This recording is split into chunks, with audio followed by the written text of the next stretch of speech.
يا أيها الذين آمنوا لا تتخذوا عدوي وعدوكم أولياء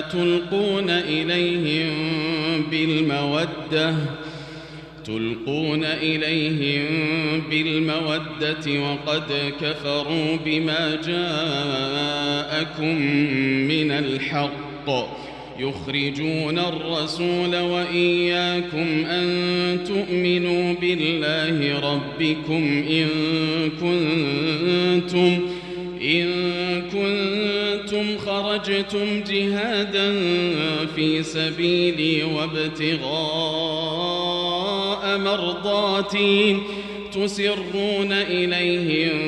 بالمودة وأنا أعلم بما أخفيتم وما أعلنتم ومن يفعله منكم فقد ضل سواء السبيل إن يثقفوكم يكونوا لكم أعداء ويبسطوا إليكم أيديهم وألسنتهم بالسوء وودوا لو تكفرون لن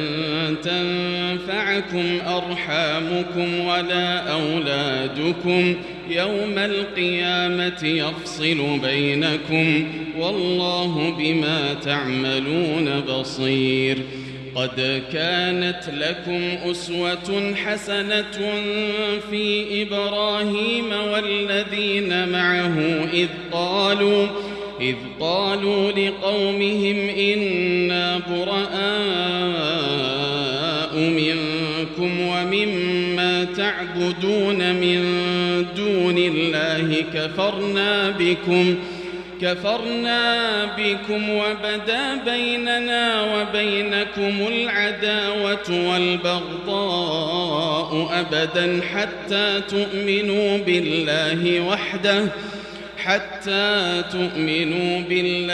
وحده إلا قول إبراهيم لأبيه لأستغفرن لك وما أملك لك من الله من شيء ربنا عليك توكلنا وإليك أنبنا وإليك المصير ربنا لا تجعلنا فتنة للذين كفروا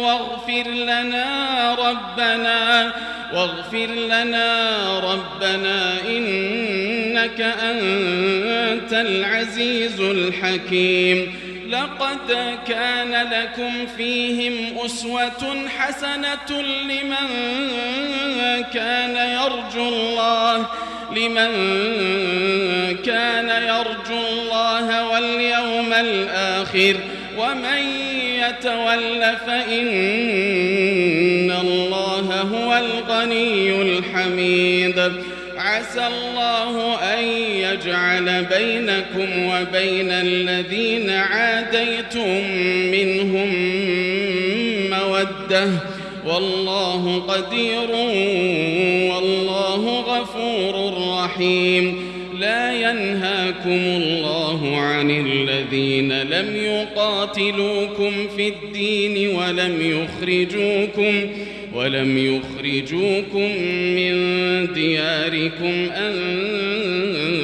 تبروهم وتقسطوا إليهم إن الله يحب المقسطين إنما ينهاكم الله عن الذين قاتلوكم في الدين وأخرجوكم من دياركم وظاهروا على إخراجكم أن تولوهم ومن يتولهم فأولئك هم الظالمون يا أيها الذين آمنوا إذا جاءكم المؤمنات مهاجرات فامتحنوهن الله أعلم بإيمانهن فإن علمتموهن مؤمنات فلا ترجعوهن إلى الكفار لا هن حل لهم ولا هم يحلون لهن وآتوهم ما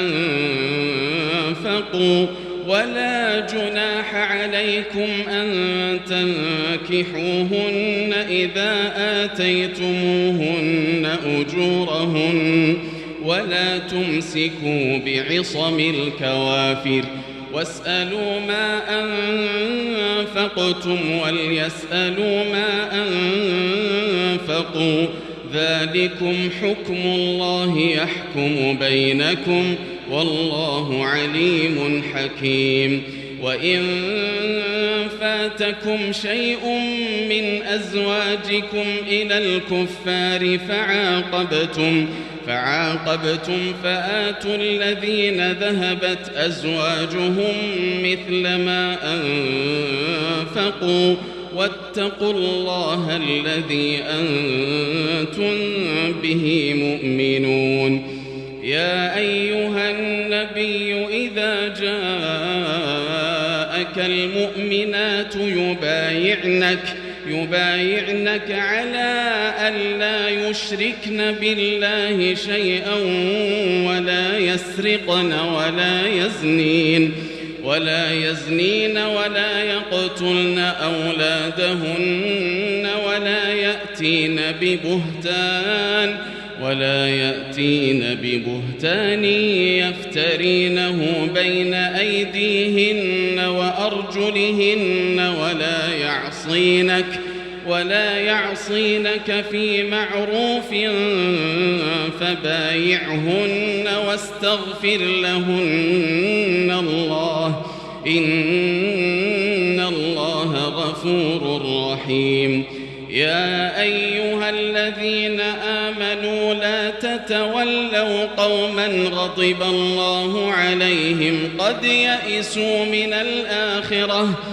يئسوا من الآخرة كما يئس الكفار من أصحاب القبور.